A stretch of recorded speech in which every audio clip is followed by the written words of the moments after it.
Lori, good to have you with us tonight. I would like to have your reaction on the United States selling security. And of course, when you look at the enormous TPP, the Trans-Pacific Partnership, it involves 40% of the world's economy. These would be new partnerships, new deals with countries that we haven't had these kinds of ties with. Do you think there's a connection? Well, I certainly see where you're going with it, because the agreement doesn't make sense on an economic basis. It would make it easier to offshore our jobs and push down our wages. So then the question is, why?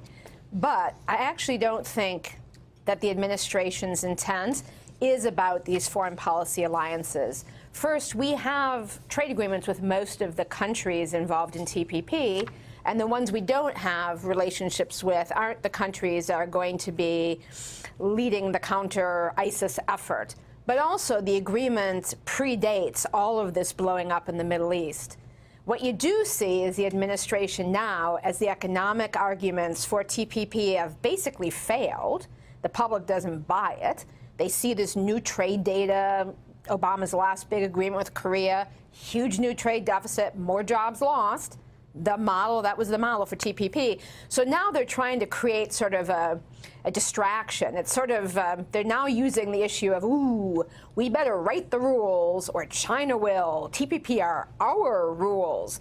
And that really is the trade agreement version of squirrel. So we all go look someplace else. Because if you actually look at it, we've heard the same exact argument, like we heard it with NAFTA. And what China is or isn't going to do may be a real issue.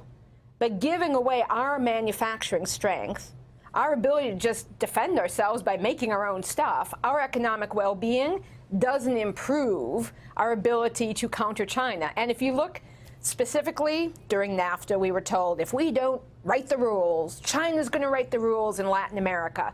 Well, now it's 20 years later. At the time, we had 69% of exports going into Mexico. We're down to 49%. Guess who got it? We did NAFTA, and China moved in.